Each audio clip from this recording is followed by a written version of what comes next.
ചിന്തയ്ക്കായിട്ട് ഞാൻ 1-2 വേദഭാഗങ്ങൾ വായിച്ചിട്ട് നമുക്ക് മുന്നോട്ട് ഈ സഭായോഗത്തിൽ മുന്നേറാം. അതിനാധാരമായിട്ട് മത്തായിയുടെ സുവിശേഷം 10-ാം അധ്യായം 5-ാം വാക്യം 5-6 വാക്യങ്ങൾ വായിക്കുന്നു. ഈ 12 പേരെയും യേശു അയക്കുമ്പോൾ അവരോട് ആജ്ഞാപിച്ചതെന്തെന്നാൽ, ജാതികളുടെ അടുക്കൽ പോകാതെയും ശമര്യരുടെ പട്ടണത്തിൽ കടക്കാതെയും ഇസ്രായേൽ ഗൃഹത്തിലെ കാണാതെ പോയ ആടുകളുടെ അടുക്കൽ തന്നെ ചെല്ലുവിൻ. അതിൻ്റെ 6-ാം വാക്യം ഒന്നുകൂടെ വായിക്കാം. ഇസ്രായേൽ ഗൃഹത്തിലെ കാണാതെ പോയ ആടുകളുടെ അടുക്കൽ തന്നെ ചെല്ലുവിൻ. എവിടെ പോകാതെ? 5-ാം വാക്യം ആജ്ഞാപിച്ചത് ജാതികളുടെ അടുക്കൽ പോകാതെയും ശമര്യരുടെ പട്ടണത്തിൽ കടക്കാതെയും ഇസ്രായേൽ ഗൃഹത്തിലെ കാണാതെ പോയ ആടുകളുടെ അടുക്കൽ തന്നെ ചെല്ലുവിൻ.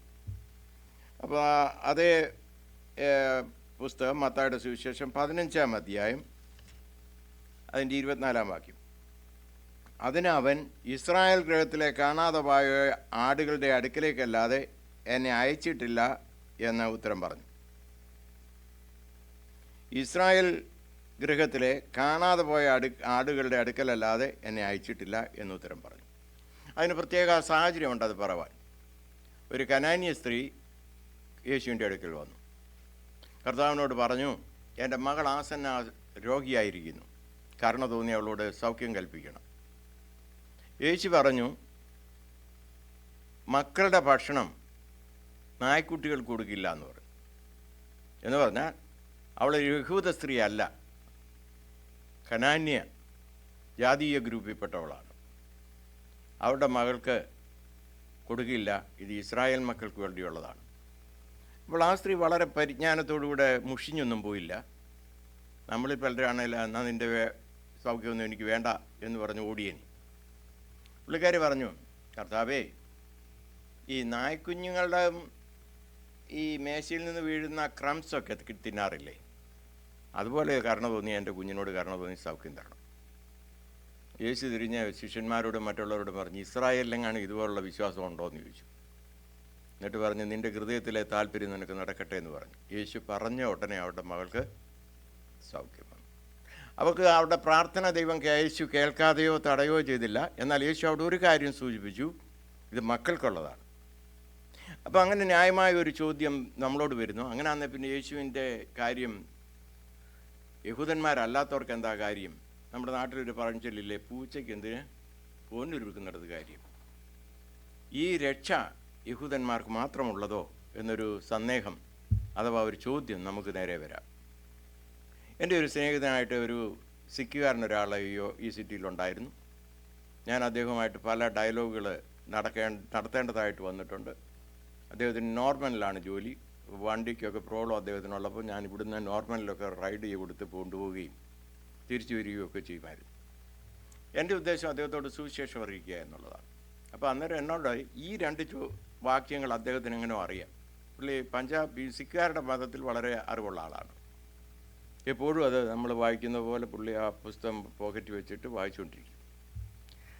അപ്പോൾ അത് പറഞ്ഞ് അദ്ദേഹം പറഞ്ഞത് യേശു ലോകരക്ഷിതാവൊന്നുമല്ല, യേശു യഹൂദന്മാരുടെ രക്ഷിതാവാണ്. ഈ 2 വാക്യം പുള്ളിക്കറിയാം. പുള്ളി ആ വാക്യം എടുത്തുകൊണ്ടിനോട് പറയണത് യേശു വന്നത് യഹൂദന്മാരുടെ രക്ഷയ്ക്കാണ്, ലോകത്തിൻ്റെ രക്ഷയ്ക്ക് വേണ്ടിയല്ല. അപ്പോൾ യേശു യഹൂദന്മാരുടെ മാത്രം രക്ഷിതാവാണോ, അതോ ലോകത്തിൻ്റെ മുഴുവൻ രക്ഷിതാവാണോ, അഥവാ വേറെ സഹ രക്ഷിതാക്കളുണ്ടോ? ഈ വിഷയങ്ങളൊക്കെ അല്പമായി ഒന്ന് ചിന്തിപ്പാൻ ഈ പൽക്കാലം ഞാൻ ആഗ്രഹിക്കുകയാണ്. Price the Lord. സുവിശേഷത്തിൻ്റെ മാറ്റൊലി ആദ്യമായിട്ട് ഉയർന്നത് പുതിയ നിയമത്തിലല്ല, അത് പഴയ നിയമത്തിലാകെ ആരംഭിച്ചു. ഉൽപ്പത്തി പുസ്തകം 12-ാം അധ്യായത്തിൽ കർത്താവായ യേശു ക്രിസ്തു ദൈവം അബ്രഹാമിനോടൊരു ഉടമ്പടി ചെയ്യുകയാണ്, നിന്നാൽ ഭൂമിയിലെ സകല ജാതികളും അനുഗ്രഹിക്കപ്പെടും. നിന്നാൽ ഭൂമിയിലെ സകല ജാതികളും അനുഗ്രഹിക്കപ്പെടും. അപ്പോൾ നമുക്കൊരു ന്യായമായ സംശയം, എന്തുകൊണ്ട് യഹൂദനെ വലിയ ഇമ്പോർട്ടൻ്റായിട്ട് കണക്കാക്കുന്നു, അല്ലെ അബ്രഹാമിൻ്റെ സന്തതിയെ? അബ്രഹാം ഈ ഭൂമിയിലായിരുന്നപ്പോൾ ഏതാണ്ട് അതേ കാലത്ത് ജീവിച്ചിരുന്ന ഒരാളാണ് ഇയ്യോബ്, അല്ലെങ്കിൽ അതിന് തൊട്ടടുത്ത് അല്പം മുമ്പായിരിക്കണം. അതുപോലെ അദ്ദേഹം യഹൂദനല്ല, അബ്രഹാമിൻ്റെ പാരമ്പര്യത്തിൽപ്പെട്ടവനല്ല. മറ്റേ പല ആളുകളും ഈ ലോകത്തിൽ ഉണ്ട്. എന്നാൽ അബ്രഹാമിന് മാത്രം ഈ പ്രത്യേകത എന്ത്? മോശയ്ക്ക് മാത്രം ഈ പ്രത്യേകത എന്ത്? ആ തലമുറ, ആ ഗ്രൂപ്പിൽ വന്ന ദാവീദിന് ഇതിനെന്തിനധികം പ്രാധാന്യം? എന്തുകൊണ്ട് യഹൂദാജാതി അല്ലെങ്കിൽ ഇസ്രയേൽ ഒരു പ്രാധാന്യം അർഹിക്കുന്ന ജനമായി തീരുന്നു? നമ്മൾ ഉൽപ്പത്തി പുസ്തകത്തിൻ്റെ 12-ാം അധ്യായം കഴിഞ്ഞാൽ, അല്ലെ 12-ാം അധ്യായം വരെ അല്ലാതെ ലോകത്തെ ജനത്തെ മൊത്തത്തിൽ കാണിക്കുന്നത് അവിടെയാണ്. അതിനുശേഷം കാണുന്നത് അബ്രഹാമിൻ്റെ കുലത്തെയും അതിലൂടെ വരുന്ന തലമുറകളെയുമാണ്. അപ്പോൾ ലോകം ഓൾറെഡി അബ്രഹാമിൻ്റെ തലമുറ വന്നപ്പോഴത്തേക്ക് വിഗ്രഹാരാധനയിലേക്ക് പോയി. മുഴുവൻ ജനവും ലോകവും വിഗ്രഹാരാധനയിൽ മുങ്ങി. അവരുടെ ഭാവനയിൽ വരുന്ന ദൈവങ്ങളെ ദേവന്മാരാക്കി വെച്ചു. അവരുടെ ഭാവനയിൽ വരുന്ന ഭയമാർന്ന എല്ലാത്തിനെയും ഒരു ദൈവങ്ങളായി കരുതി അവയുടെ മോഡലുണ്ടാക്കി അവയെ നമസ്കരിപ്പാൻ തുടങ്ങി. ആ കാലത്താണ് സത്യ ഏക ദൈവം എന്നുള്ള ബോധത്തിലേക്ക് അബ്രഹാം കടന്നു വരികയും അബ്രഹാമിനെ ദൈവം വിളിച്ച് വേർതിരിക്കുകയും വിശ്വാസത്താൽ സ്വന്തം ജനത്തെയും രാജ്യത്തെയും വിട്ട് ഞാൻ കാണിക്കാനിരിക്കുന്ന ദേശത്തേക്ക് പോകാ എന്ന് അരുളി ചെയ്തപ്പോൾ അതിനെ ഏറ്റെടുത്തുകൊണ്ട് വിശ്വാസത്താൽ യാത്ര ചെയ്യുന്ന അബ്രഹാമിനെ നാം കാണുന്നു. അവൻ ഏക സത്യ ദൈവത്തിന് പ്രാധാന്യം കൊടുത്തു.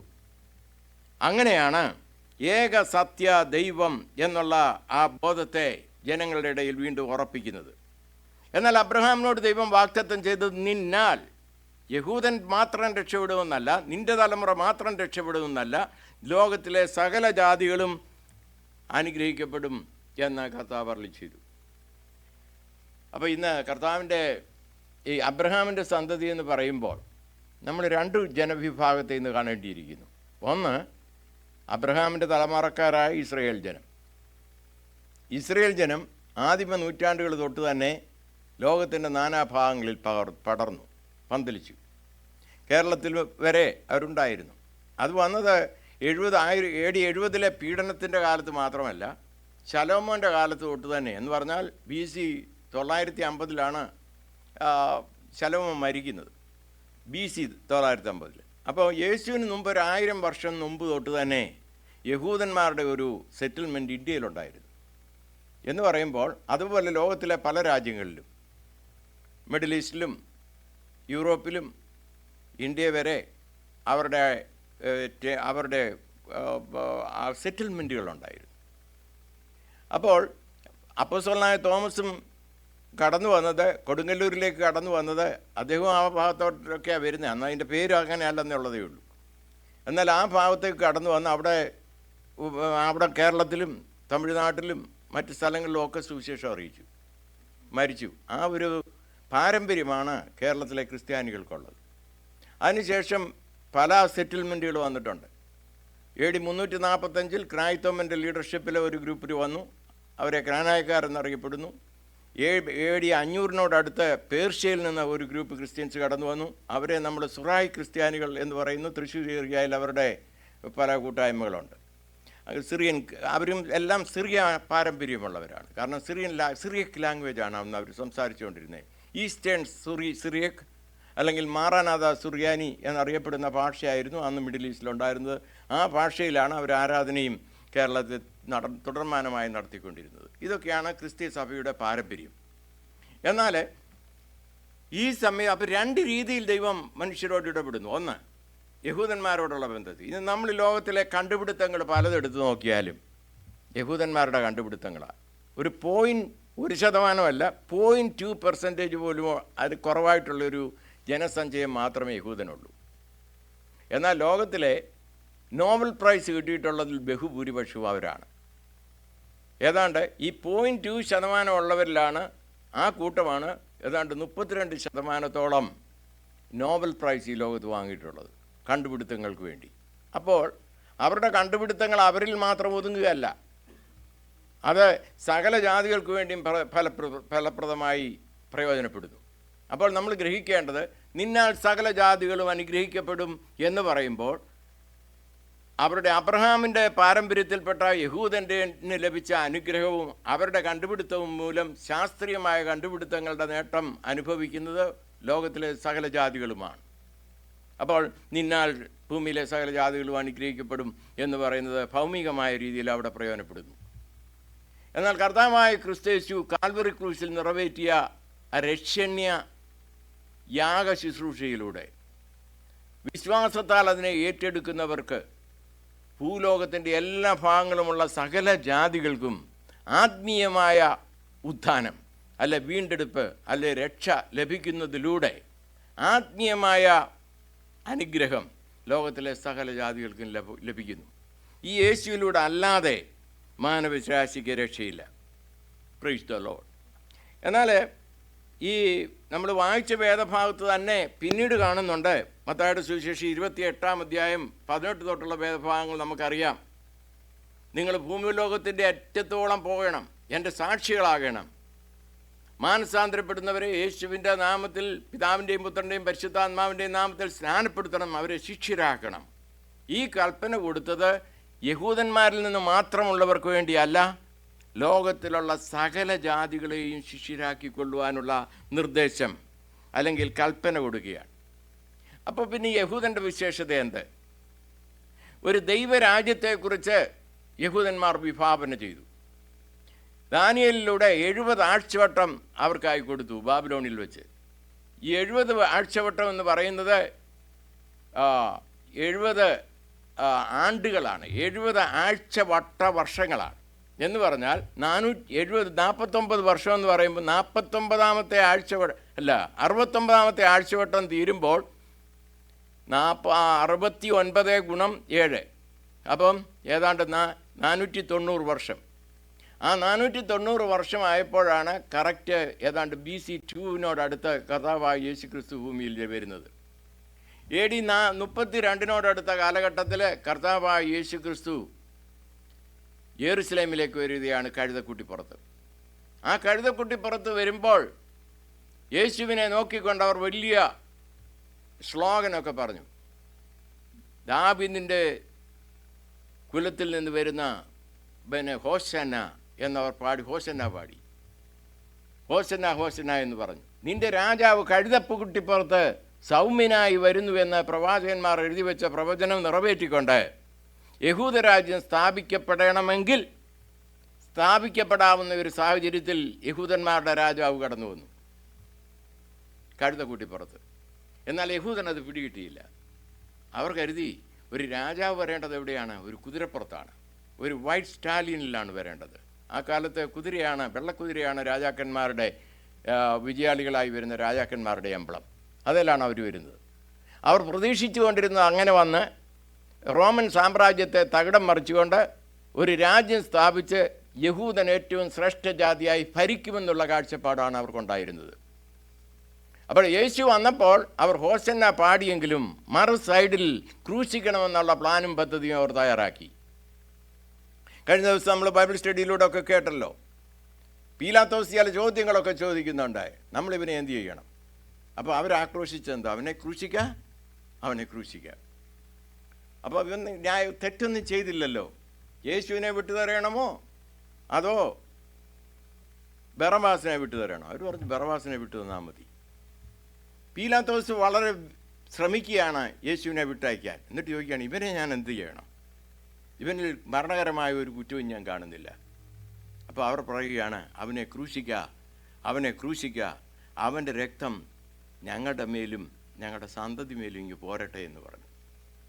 അപ്പോൾ ദൈവരാജ്യം യഹൂദന്മാരുടെ ഇടയിൽ സ്ഥാപിക്കപ്പെടേണ്ട സാഹചര്യം AD 32-നോടടുത്ത് യേശു യെരുശലേമിലേക്ക് വരുന്ന കാലഘട്ടമാണ്. അതിനെ യഹൂദൻ വേണ്ട എന്ന് വെച്ചു. എന്നാൽ യേശു ക്രിസ്തു പറഞ്ഞു അപ്പോസ്തലപ്രവൃത്തി 1:8, നിങ്ങൾ ശക്തി യെരുശലേമിൽ നിന്ന് വാങ്ങിപ്പോകാതെ എന്നോട് കേട്ട വാഗ്ദത്തത്തിനായി കാത്തിരിക്കണം. നിങ്ങൾ ശക്തി ലഭിച്ചിട്ട് നിങ്ങൾ യെരുശലേമിലും യഹൂദയിലെല്ലായിടത്തും ശമര്യയിലും ഭൂമിയുടെ അറ്റത്തോളവും എൻ്റെ സാക്ഷികളാകണം. അപ്പോൾ അവിടെ കർത്താവ് ഒരു സുവിശേഷത്തിൻ്റെ രീതി, സ്ട്രാറ്റജി പറഞ്ഞു കൊടുക്കുകയാണ്. നിങ്ങൾ ആദ്യം സുവിശേഷം അറിയിക്കേണ്ടത് യഹൂദന്മാരോടാണ്. കാരണം രക്ഷ അവരിൽ നിന്നാണ് വന്നത്. യേശു ഒരു യഹൂദനാകിയാലും ഇസ്രയേൽ ദേശത്ത് ജനിക്കിയാലും ദാവീദിൻ്റെ സന്തതിയായി പിറക്കിയാലും അവിടെ നിന്നാണ് രക്ഷ ആരംഭിക്കുന്നത്. അപ്പോൾ രക്ഷ യഹൂദന്മാരിൽ നിന്ന് വന്നു. അതുകൊണ്ട് നിങ്ങൾ ആദ്യം സുവിശേഷം അറിയിക്കേണ്ടത് യഹൂദയിലാണ്, അല്ല യെരുശലേമിൽ യഹൂദിയിലെ എല്ലായിടവും. പിന്നെ ശമരിയ എന്ന് പറയുന്നത് ഒരു പ്യുവർ ബ്രീഡ് അല്ല. അവർ യഹൂദന്മാരുടെയും ശമര്യരുടെയും കൂടെ മിക്സ് ഗ്രൂപ്പാണ്, അല്ലെങ്കിൽ അസീറിയൻസിൻ്റെയും. അങ്ങനെയുള്ള ഗ്രൂപ്പിനെയാണ് ശമര്യരായിട്ട് കാണുന്ന ഒരു മിക്സഡ് ഗ്രൂപ്പാണ്. അപ്പോൾ ആദ്യം യഹൂദന്മാരോട് അറിയിക്കുക, പിന്നെ ഈ മിക്സ്ഡ് ഗ്രൂപ്പിനോട് പറ, അവർക്ക് യൂവിഷ് കണക്ഷനുണ്ട്, വേരുകളുണ്ട്. പിന്നീട് ഭൂമിയിലെല്ലായിടവും. ഈ രീതിയിലുള്ള ഒരു ഓർഡറാണ് യേശു പറഞ്ഞു കൊടുത്തത്. അതുകൊണ്ട് ആദ്യമായിട്ട് അപ്പോസ്തലന്മാർക്ക് സുവിശേഷം അറിയിക്കുക എന്നുള്ളത് യഹൂദനോട് മാത്രമുള്ള ഒരു കാര്യമാണ് എന്നുള്ള തോന്നൽ ഉണ്ടായിരുന്നു. ഇത്രയൊക്കെ കാര്യങ്ങളും ഡെവലപ്മെൻറ്റ്സും നടന്നെങ്കിൽ പോലും. അതുകൊണ്ടാണ് കർത്താവായ യേശു ക്രിസ്തുവിൻ്റെ പുനരുത്ഥാനത്തിന് ശേഷം പത്രോസിനൊരു വെളിപ്പാടുണ്ടായി. 4 കോണും കെട്ടിയ ഒരു തുപ്പട്ടി തൻ്റെ അടുക്കിലേക്ക് കടന്നു വന്നു. അതിലുള്ള സകല ജാതികളുമുണ്ട്, സകല ജാതികളിലുള്ള മൃഗങ്ങൾ, അവയെ അറുത്ത് ഭക്ഷിക്കുക എന്നുള്ള ഒരു നിർദ്ദേശം. അപ്പോൾ പത്രോസ് പറയുകയാണ്, ഞാൻ മലിനമോ അശുദ്ധമായതൊന്നും കഴിക്കുന്ന ആളല്ല, ഞാൻ യഹൂദനാണ്. പന്നി അതുപോലെയുള്ളതിനൊന്നും തിന്നുന്ന ഒരു വ്യക്തിയല്ല ഞാൻ. ഈ നിർദ്ദേശം 3 പ്രാവശ്യം ഉണ്ടായി. അതിനുശേഷം തുപ്പട്ടി സ്വർഗത്തിലേക്ക് എടുക്കപ്പെട്ടു. അങ്ങനെ ഇരിക്കുന്ന ആ സെക്കൻഡിലാണ്, ഈ ദർശനം കണ്ടുകൊണ്ടിരിക്കുമ്പോഴാണ് കൊർന്നേല്യോസിൻ്റെ അടുക്കൽ നിന്ന് യേശുവിൻ്റെ അടുക്കൽ പത്രോസിൻ്റെ അടുക്കൽ ആൾ വരുന്നത്. കൊർന്നേല്യോസ് ഒരു ദർശനം കണ്ടു. ഒരു ദൂതൻ വന്ന് പറഞ്ഞു, പത്രോസിനെ വിളിപ്പിച്ച് സുവിശേഷം കേൾക്കാൻ. നോർമൽ മൈൻഡിലാണ് പത്രോസ് പോകത്തില്ല. എന്നാൽ ഇപ്പോൾ ഒരു ദർശനം കണ്ടതിൻ്റെ വെളിച്ചത്തിൽ അദ്ദേഹത്തിന് മനസ്സിലായി മറ്റുള്ള ആളുകളോടുകൂടെയും സംസർഗം ചെയ്യാം. അങ്ങനെ ധൈര്യത്തോടുകൂടെ പത്രോസ് അവിടെ പോവുകയും പത്രോസ് സംസാരിച്ചുകൊണ്ടിരിക്കുമ്പോൾ തന്നെ അവരെല്ലാം ആത്മനിറവ് പ്രാപിക്കുകയും അവർ യേശുവിനെ രക്ഷിതാവും കർത്താവുമായി സ്വീകരിച്ച് പരിശുദ്ധാത്മ നിറവുള്ളവരായി തീർന്നു. അവരെ വെള്ളം വിലക്കാൻ ആർക്ക് കഴിയും എന്ന് പറഞ്ഞുകൊണ്ട് പിതാപുത്ര പരിശുദ്ധാത്മാവിൻ്റെ നാമത്തിൽ അവരെ സ്നാനപ്പെടുത്തി ക്രിസ്ത്യാനികളാക്കുന്ന ഒരു രംഗം നമ്മൾ കാണുന്നു. അപ്പം യഹൂദമതം വിട്ട് റോമാക്കാരെ ക്രിസ്ത്യാനികളാക്കി തീർക്കുന്ന ഒരു രീതിയാണ് നമ്മളവിടെ കാണുന്നത്. അപ്പോൾ എന്നാൽ യഹൂദന്മാരോട് ഫസ്റ്റ് സുവിശേഷം അറിയിക്കണം. അതുകൊണ്ടാണ് പൗലോസ് അപ്പോസ്തലൻ എവിടെ ചെന്നാലും നമ്മൾ കാണുന്നുണ്ട്. അപ്പോസ്തല പ്രവൃത്തി 16-ാം അധ്യായത്തിൽ അവിടെ ആദ്യം നോക്കുന്ന ഒരു സിനഗോഗ് ഉണ്ടോ എന്നുള്ളതാണ്. ആ സിനഗോഗ് ഉണ്ടെങ്കിൽ അവിടെ ചെന്ന് യഹൂദന്മാരോട് പഴയ നിയമത്തിൽ പറഞ്ഞിരിക്കുന്ന യേശുവിനെക്കുറിച്ചും യേശു നിറവേറ്റിയ ക്രൂശ് മരണത്തെക്കുറിച്ചും ആ യാഗത്തെക്കുറിച്ചും പറഞ്ഞുകൊണ്ട് രക്ഷയിലേക്ക് അവരെ നയിക്കുന്ന ഒരു പരിപാടിയാണ് ശിഷ്യന്മാരെല്ലായിടത്തും ചെയ്തുകൊണ്ടിരുന്നത്. നമ്മൾ അപ്പോസ്തല പ്രവൃത്തി 16-ലൊക്കെ അത് കാണുന്നുണ്ട്. എന്നാൽ എവിടെ പൗലോസ് യൂറോപ്പിലൊക്കെ ചെന്നാൽ ഗ്രീക്സിൽ ചെന്നാൽ അവിടെയൊക്കെ നോക്കുന്ന ആദ്യ യഹൂദന്മാരുടെ ഒരു സിനഗോഗ് ഉണ്ടോയെന്നാണ്. ആ സിനഗോഗ് ഉണ്ടെങ്കിൽ ആദ്യം അവരോട് പറയും, പഴയ നിയമത്തിൽ എഴുതിയിരിക്കുന്ന ക്രിസ്തു യേശുവാണ്, അവൻ യാഗം ആയി തീർന്നു എന്ന് പറയുന്ന ഒരു രീതി നമ്മൾ ആദ്യം അവസാനം വരെ കാണും. അതുപോലെ റോമാലേഖനം 1:16 നമ്മൾ കാണുന്നുണ്ട്. പൗലോസ് അപ്പോസ്തലൻ പറയുന്നു, ആദ്യ യഹൂദനും പിന്നെ യവനനും. യവനൻ എന്ന് പറഞ്ഞാൽ ഗ്രീക്കുകാരെന്നുള്ള അർത്ഥത്തിൽ മാത്രമല്ല, യഹൂദന്മാർ ഒഴിച്ച് ബാക്കിയുള്ള എല്ലാവരും. നമ്മുടെ മലയാളം ട്രാൻസ്ലേഷനിൽ ജാതികൾ എന്ന് എഴുതിയിരിക്കുന്നിടത്തെല്ലാം ഇംഗ്ലീഷിൽ എഴുതിയിരിക്കുന്നത് ജെൻറ്റൈൽസ് എന്നുള്ളതിന് ഗ്രീക്ക് പാരമ്പര്യത്തിലുള്ളവർ എന്നുള്ള ഒരർത്ഥമാണ്. അതാണ് മിഡിൽ ഈസ്റ്റിലുണ്ടായിരുന്ന ഒരു സംസ്കാരം. Praise lord. അപ്പോൾ അപ്പോസ്തലന്മാർക്ക് 12 പേർക്കുമുള്ള ചിന്ത എന്താണ്? രക്ഷ യഹൂദനാണ്, അവരെല്ലാം യഹൂദന്മാരാണല്ലോ എന്നുള്ളൊരു മനോഭാവമാണ്. എന്നാൽ യേശു ജീവിച്ചിരുന്നപ്പോൾ തന്നെ ഇപ്രകാരം പറഞ്ഞു, ഈ തൊഴുത്തിൽപ്പെടാത്ത ആടുകൾ എനിക്കുണ്ട്, അവയെയും ഞാൻ നോക്കേണ്ടതാണ് എന്ന് കർത്താവ് പറയുന്നുണ്ട്. ഈ തൊഴുത്തിൽപ്പെടാത്ത ആടുകൾ എനിക്കുണ്ട്. ഈ തൊഴുത്ത് എന്നുദ്ദേശിക്കുന്നത് യഹൂദ പാരമ്പര്യത്തിലുള്ളവർ. ഇതിന് വെളിയിലും പുറത്തും എനിക്ക് എൻ്റെ ആടുകളുണ്ട് എന്ന് യേശു ക്രിസ്തു പറഞ്ഞു. Hallelujah, price the Lord. എന്നാൽ യഹൂദന്മാർ യേശുവിനെ നിരാകരിച്ചു. അതാണ് അവർക്ക് രാജ്യം സ്ഥാപിക്കപ്പെടാൻ ഇടയായി പോയത്. നമ്മൾ കാണുന്നുണ്ട് മത്തായിയുടെ സുവിശേഷം 9:34. യേശു അതിനു മുമ്പ് ഒരു പ്രവാചകന്മാരും ചെയ്തിട്ടില്ലാത്ത അത്ഭുതങ്ങളൊക്കെ യേശു ചെയ്തു. എന്നാൽ അവർ ഭൂതങ്ങൾ വിട്ടുപോവുകയൊക്കെ ചെയ്യുമ്പോൾ അവർ പറയുന്നത് എന്താണെന്നറിയാമോ? ഇവൻ ഭൂതങ്ങളുടെ തലവനായ ബേസ്ഫുലിനെ കൊണ്ട് ഭൂതങ്ങളെ പുറത്താക്കുന്നു, ദൈവത്തിങ്കൽ നിന്നല്ല എന്ന് പറയുകയും ഇവനെ ക്രൂശിക്കുക എന്ന് പറഞ്ഞുകൊണ്ട് യേശുവിനെ നിരാകരിക്കുകയും ചെയ്യുന്ന ജനമായി അവർ കഠിനപ്പെട്ടതുകൊണ്ടാണ് അവർക്കൊരു രാജ്യം ആ കാലത്ത് തന്നെ സ്ഥാപിക്കപ്പെടാതെ പോയത്. Hallelujah, praise the Lord. അപ്പോൾ മത്തായിയുടെ സുവിശേഷം 10:17-27 വരെയുള്ള വാക്യങ്ങളിൽ പറയുന്നുണ്ട്, നിങ്ങൾ പീഡിപ്പിക്കപ്പെടും. അപ്പോസ്തലന്മാരോട് പറയുകയാണ്, നിങ്ങളുടെ പള്ളികളിൽ നിന്ന് പുറത്താക്കും, നിങ്ങളെ ഉപദ്രവിക്കും, ഇത് സകല ജാതികൾക്കും ഒരു സാക്ഷ്യമായിരിക്കുമെന്ന് യേശു പറഞ്ഞു. അപ്പോൾ നിങ്ങളെ ഉപദ്രവിക്കുമെന്നുള്ളത് കർത്താവായ യേശു ക്രിസ്തു ജീവിച്ചിരുന്നപ്പോൾ തന്നെ അവരോട് പ്രസ്താവിക്കുന്ന ഒരു കാര്യമാണ്, എൻ്റെ സാക്ഷികളായാൽ. എന്നാൽ 10:18 ഇങ്ങനെ പറയുന്നു മത്തായിയുടെ സുവിശേഷം, ജാതികൾക്കും യഹൂദന്മാർക്കും ഒരു സാക്ഷ്യമായിരിക്കും നിങ്ങളെ ഉപദ്രവിക്കുന്നത്. കർത്താവായ യേശു ക്രിസ്തുവിൻ്റെ ഫോളോവേഴ്സ് അധികം പ്രതികരിച്ചിട്ടില്ല ഒരു നൂറ്റാണ്ടിലും. അവർ കഷ്ടങ്ങൾ വരുമ്പോൾ സഹിച്ചിട്ടേ ഉള്ളൂ, പീഡകൾ വരുമ്പോൾ അത് സഹിച്ചിട്ടേ ഉള്ളൂ. എന്നാൽ ഇന്ന് ലോകത്തിൽ ഏതാണ്ട് 1/3 കൂടുതൽ ആളുകൾ ക്രിസ്ത്യാനികളാണ്.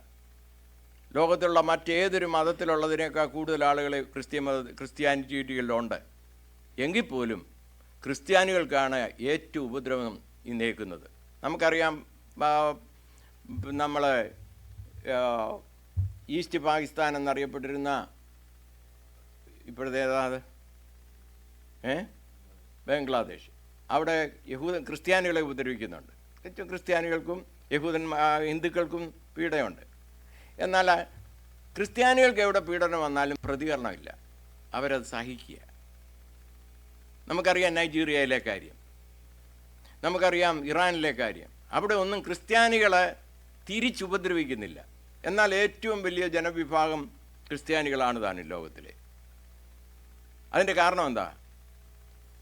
നിങ്ങളുടെ സഹനം, നിങ്ങളുടെ കഷ്ടത, നിങ്ങൾ ഉപദ്രവം സഹിക്കുന്നത് ജാതികളുടെ ഇടയിൽ ഒരു സാക്ഷ്യമായിരിക്കുമെന്നാണ് കർത്താവ് പറഞ്ഞത്.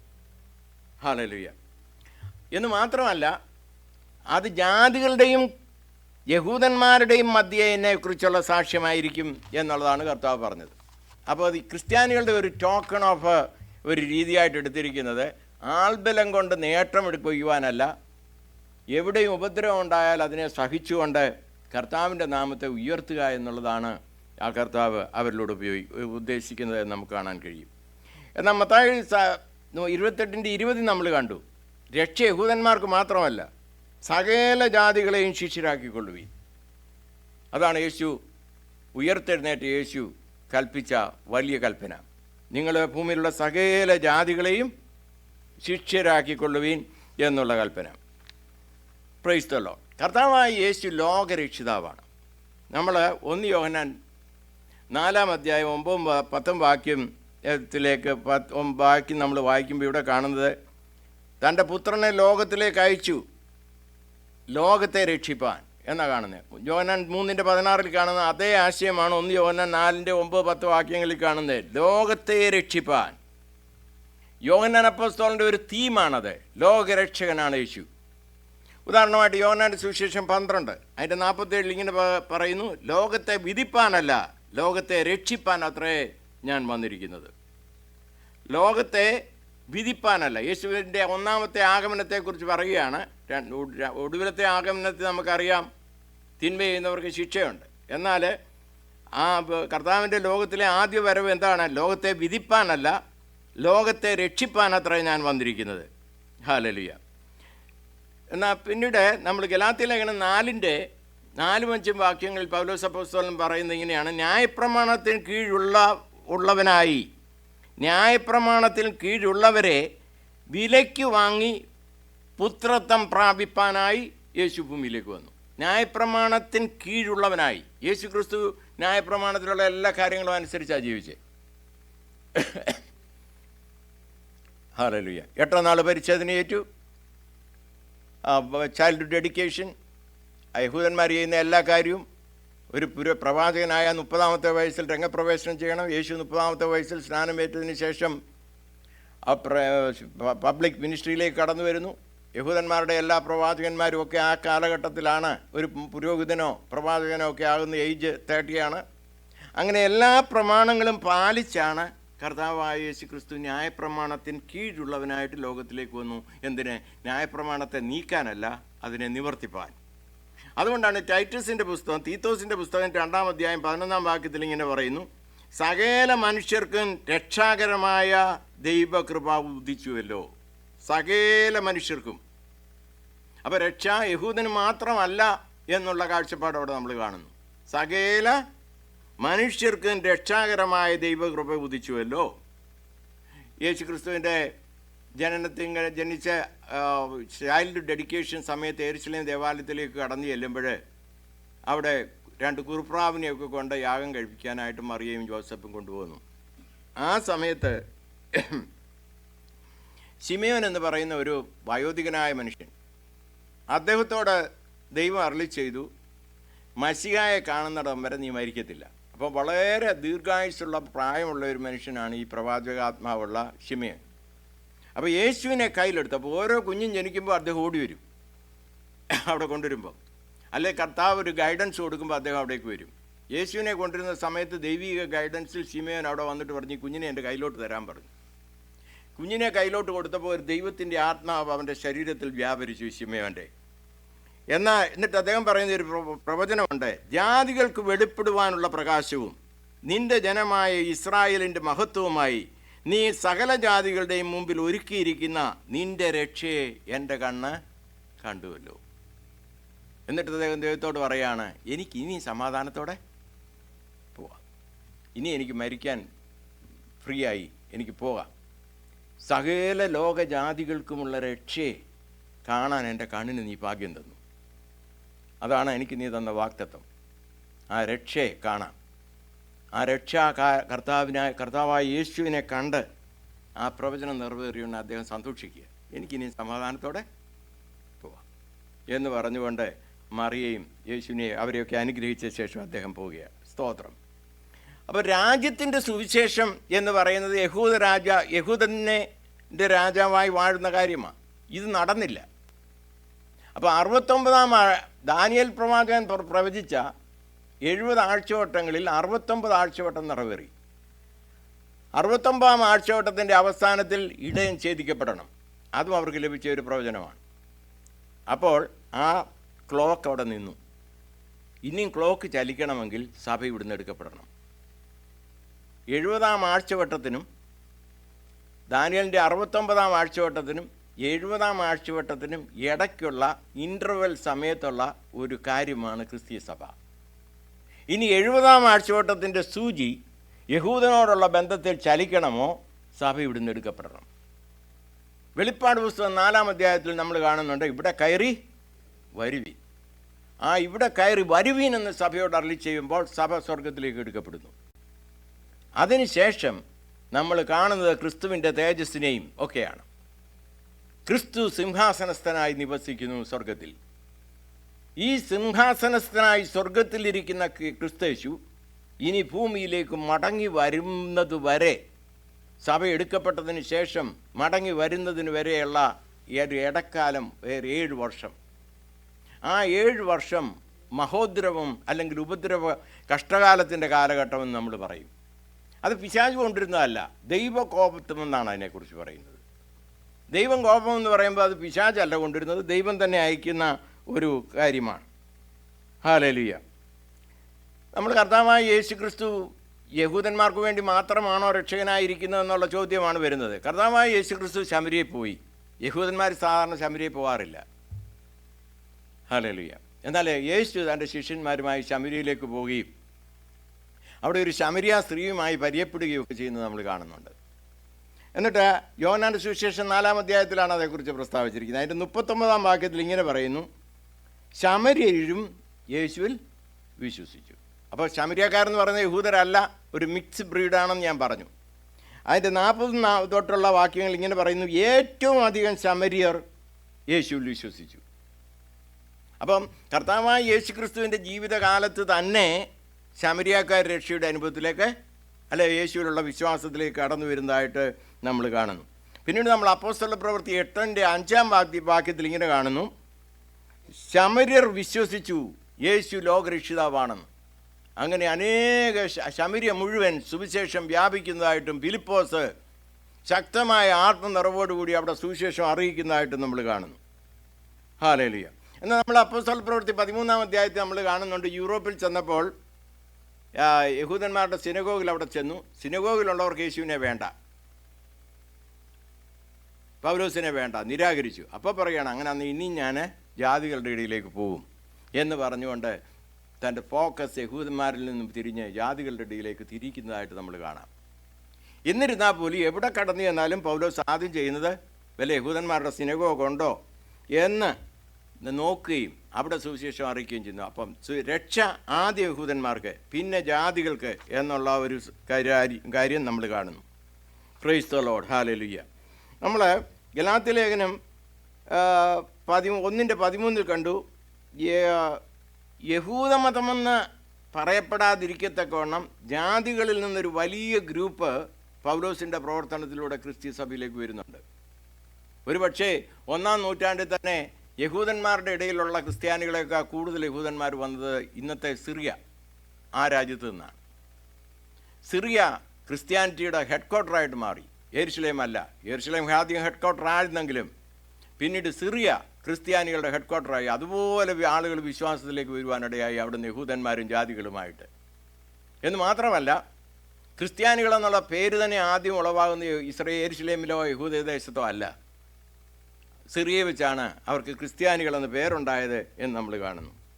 Hallelujah, price the Lord. അപ്പോൾ കർത്താവായ യേശു ക്രിസ്തു വന്നത് സകല ജാതികൾക്കും വേണ്ടിയാണ്, സകല ലോക ജാതികൾക്കും വേണ്ടിയാണ് യേശു കടന്നു വന്നത് എന്ന് നമ്മൾ കാണുന്നു. ഇത് പഴയ നിയമത്തിൽ ഈ ദർശനമെല്ലാം കൊടുത്തിരുന്നു. പുതിയ നിയമത്തിലുണ്ടായ പുതിയൊരു ആശയമല്ല ജാതികൾക്ക് രക്ഷയുണ്ട് എന്നുള്ളത്. യെശയ്യാ പ്രവാചകൻ അതേക്കുറിച്ച് ശക്തമായിട്ട് പലയിടങ്ങളിൽ പ്രതിപാദിച്ചിട്ടുണ്ട്. ആ വാക്യങ്ങളെല്ലാം വായിപ്പാൻ എനിക്ക് നേരമില്ലല്ലോ, അതുകൊണ്ട് ഞാൻ ഒരു വാക്യം പറയാം. യെശയ്യാ പ്രവാചകൻ 42:7 ഇങ്ങനെ പറയുന്നു, നിന്നെ ജനത്തിൻ്റെ നിയമവും ജാതികളുടെ പ്രകാശവുമാക്കിയിരിക്കുന്നു. നിന്നെ ജനത്തിൻ്റെ നിയമവും ജാതികളുടെ പ്രകാശവുമാക്കിയിരിക്കുന്നു. ഹല്ലേലൂയ. അതുപോലെ ഉൽപ്പത്തി 12 അബ്രഹാമിനോട് കൊടുത്ത വാഗ്ദത്തം എന്താണ്? നിന്നിൽ ഭൂമിയിലെ സകല ജനങ്ങളും അനുഗ്രഹിക്കപ്പെടും. അബ്രഹാമിൻ്റെ കുലത്തിൽ നിന്നാണ് യേശു ജനിച്ചതെങ്കിലും രക്ഷ ആ കുലത്തിൽപ്പെട്ടവർക്ക് മാത്രമല്ല, സകല ജനങ്ങളും അനുഗ്രഹിക്കപ്പെടുമെന്ന് പറഞ്ഞു. യെശയ്യാ പ്രവചനം ഇത് നിർത്തുന്നില്ല. റിപ്പീറ്റഡ്ലി തൻ്റെ തൻ്റെ ആ പുസ്തകം എഴുതുമ്പോൾ, പ്രവചനം എഴുതുമ്പോൾ അതിലെല്ലാം ദൈവത്തിൻ്റെ ആത്മാവ് ഹേമിച്ച് അദ്ദേഹം എഴുതുകയാണ്.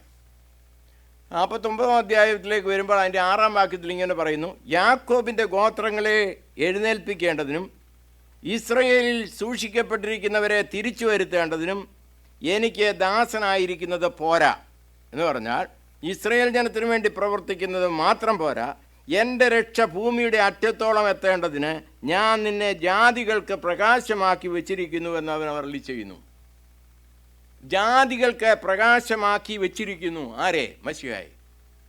Price the lord. ശക്തമായ ഒരു പ്രവചനമാണ് നമ്മളവിടെ കാണുന്നത്. അതുപോലെ 1 യോഹന്നാൻ 4:14 ഞാൻ നേരത്തെ പറഞ്ഞു. എന്താണ് ഇത്? Father has send the son as saviour of the world. ലോകരക്ഷിതാവായി പിതാവ് അയച്ചതാണ് പുത്രനെ. യോഹന്നാൻ 3:16 നമ്മളത് കണ്ടല്ലോ. അതുപോലെ നമ്മൾ യെശയ്യാ പ്രവചനം 49:6 വായിച്ചു.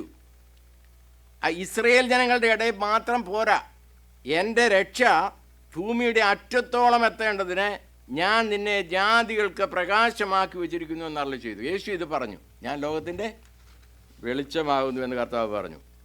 Price the Lord. അപ്പോൾ യേശു ഏകരക്ഷിതാവാണ്, യേശു ലോക രക്ഷിതാവാണ്. യേശുവിൻ്റെ കൂടെ സഹരക്ഷിതാക്കളില്ല. അപ്പോസ്തലന്മാരോ യേശുവിൻ്റെ സ്വന്തം അമ്മയായ മറിയയോ രക്ഷിതാക്കളല്ല. ലോകത്തിന് ലഭിച്ച ഏക രക്ഷിതാവ് കർത്താവായ ക്രിസ്തേശുവാണ്.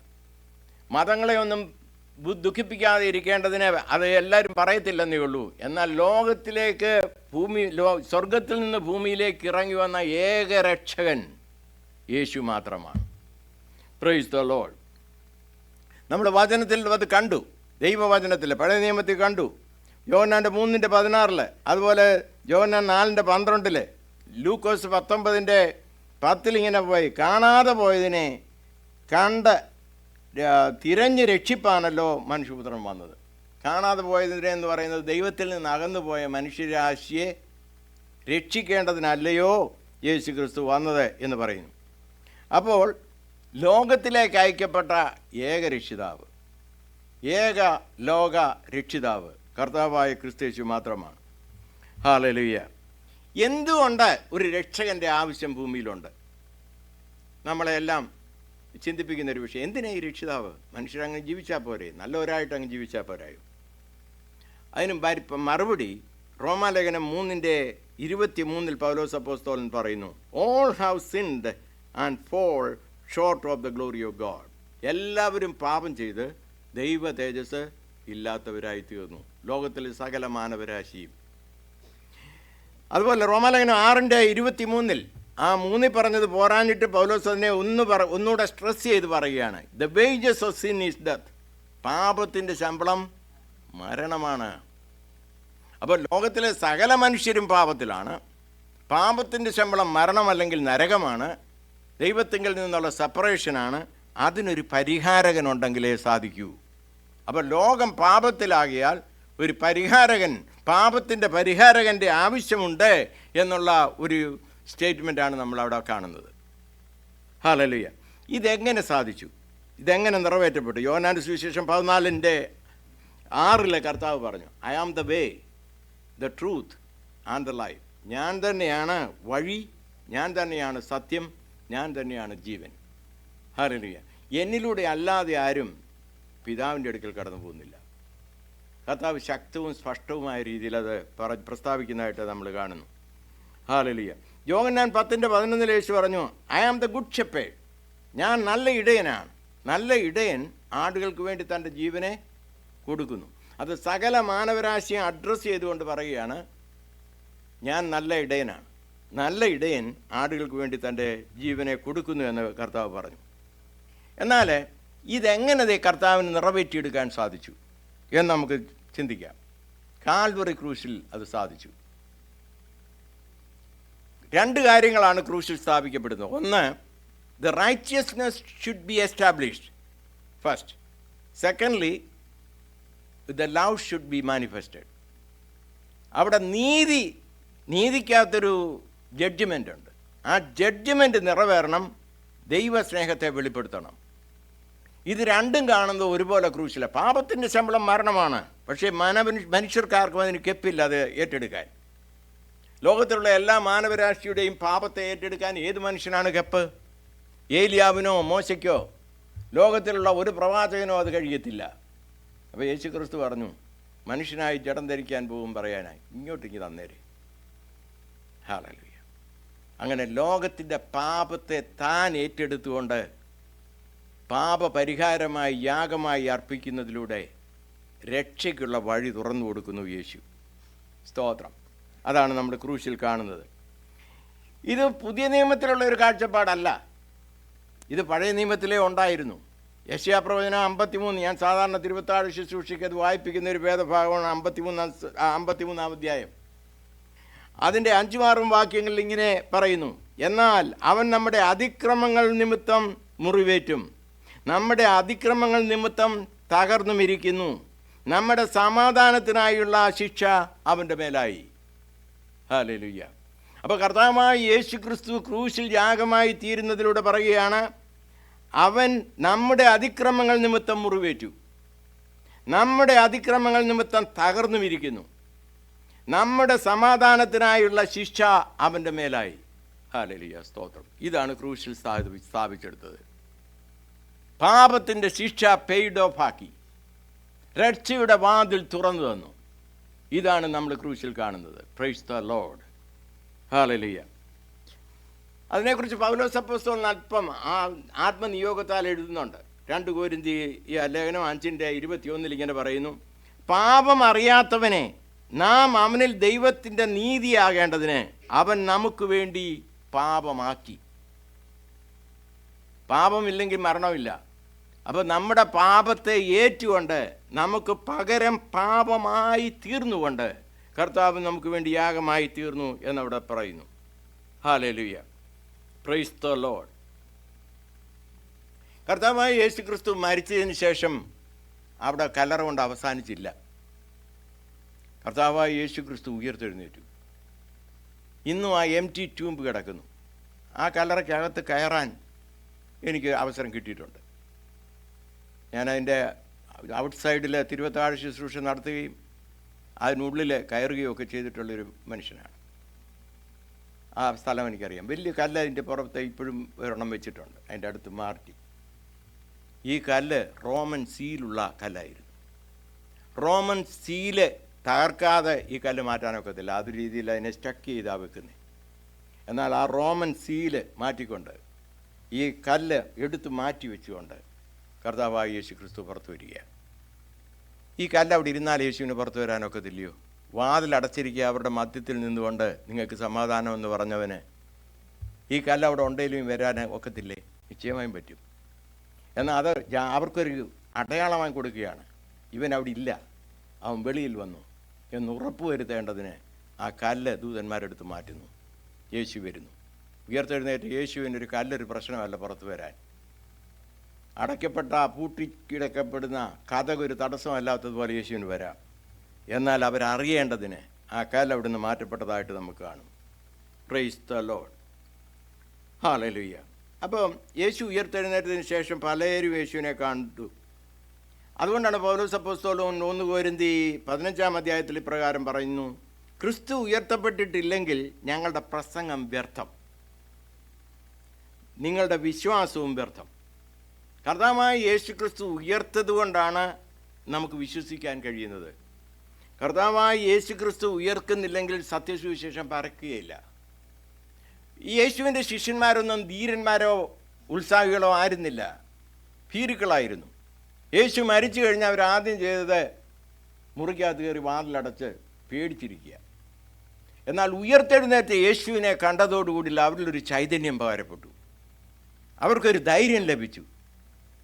യഹൂദന്മാരെ പേടിച്ച് വാതിലടച്ചിരുന്നവരെ യേശു ക്രിസ്തുവിനെ സാക്ഷിക്കുവാൻ തുടങ്ങി. ഇന്ന് ലോകത്തിൽ 1/3 കൂടുതൽ ആളുകൾ കർത്താവായ യേശു ക്രിസ്തുവിനെ അറിയുവാൻ അതുമൂലം അവസരം ലഭിച്ചു. Hallelujah, praise the Lord. കർത്താവായ യേശു ക്രിസ്തു ഇന്നും ജീവിക്കുന്നു. ഹല്ലേലൂയ. ഒരു ട്രാൻസ്ഫർമേഷൻ ഉണ്ട് യേശു ക്രിസ്തുവിനെ ഹൃദയത്തിൽ സ്വീകരിക്കുമ്പോൾ. ഭയചകിതരായ മനുഷ്യർക്ക് ആശ്വാസം ലഭിക്കുന്നു. ഈ തങ്ങളെ തന്നെ കൊന്നുകളഞ്ഞ് സൂയിസൈഡ് ചെയ്ത് ഇല്ലാതാകാൻ ആഗ്രഹിച്ച പലരും ഈ സുവിശേഷം കേട്ടിട്ട് കർത്താവായ യേശു ക്രിസ്തുവിനെ സ്വീകരിക്കുകയും ദീർഘനാൾ പ്രത്യാശയോടുകൂടി ജീവിക്കുകയും ചെയ്തിട്ടുള്ളതിന് തെളിവുണ്ട്. Praise the Lord. സർവഗോത്രത്തിലും ഭാഷയിലും വംശത്തിലും ജാതികളുമുള്ളവരെ ദൈവത്തിനായി വിലയ്ക്ക് വാങ്ങി. Praise the Lord.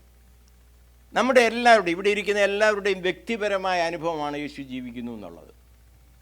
രക്ഷിതാവായി കർത്താവുമായി നാം സ്വീകരിച്ചപ്പോൾ കർത്താവായി യേശു വന്നു, ദൈവത്തിൻ്റെ ആത്മാവ് നമ്മിലുണ്ട് എന്നുള്ളത് നമ്മുടെ അനുഭവമാണ്. അതൊരു പേഴ്സണൽ എക്സ്പീരിയൻസാണ്. അല്ലെങ്കിൽ തന്നെ ഇന്ന് ലോകത്തിന് കാണാം. ഞാൻ നേരത്തെ വർക്ക് ചെയ്തിട്ടുള്ള ഒരു സ്ഥലമാണ് നാഗാലാൻഡ്. ഒരു 100 ചില്ലുവാനം വർഷങ്ങൾക്ക് മുമ്പ് അവിടെയുള്ള ആളുകൾ നരഭോജികളായിരുന്നു. ഒരു ഗോത്രത്തിലുള്ളവർ മറ്റു ഗോത്രത്തിലുള്ളവരെ പിടിച്ചാൽ അവരെ കൊന്ന് തിന്നുമായിരുന്നു. എന്നാൽ ആ നരഭോജികളായ മനുഷ്യർ മനസ്സിൽ സ്നേഹികളായ ക്രിസ്ത്യാനികളായി തീർന്നത് സുവിശേഷം ഏറ്റെടുത്തതുകൊണ്ടാണ്. Praise the Lord. അത് നമുക്കറിയാം. ജീവിതങ്ങൾ ചേഞ്ച് ചെയ്യുന്നു കർത്താവ് ഹൃദയത്തിൽ വരുന്നതോടുകൂടെ. ഹല്ലേലൂയ. സിൻസ് ഫോർഗിവ് ചെയ്യപ്പെടുന്നു. ആ കുറ്റബോധത്തിലും ഗിൽറ്റി കോൺഷ്യസിലുമല്ല, യേശു എൻ്റെ പാപം ക്ഷമിച്ചു എന്നുള്ള ബോധപൂർവം കുറ്റരഹിതരായി പാപം കഴുകപ്പെട്ടവരായി ഉത്സാഹത്തോടെ ജീവിക്കുവാൻ നമുക്ക് കൃപ ലഭിക്കുന്നത് യേശു ക്രിസ്തുവിൻ്റെ ഉയർപ്പ് മൂലമാണ്.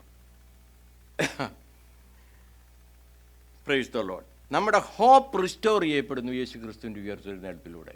ഞാനും മരിച്ചാൽ ജീവിക്കും, എൻ്റെ ശരീരം മരണത്തിലൂടെ കടന്നു പോകാം, എന്നാൽ എനിക്ക് പിന്നെയും ജീവിതമുണ്ട്, എൻ്റെ ജീവിതം തുടരുന്നു, അവസാനിക്കുന്നില്ല എന്നുള്ള ഒരു ഹോപ്പ് നമ്മിലുണ്ടാകുന്നു.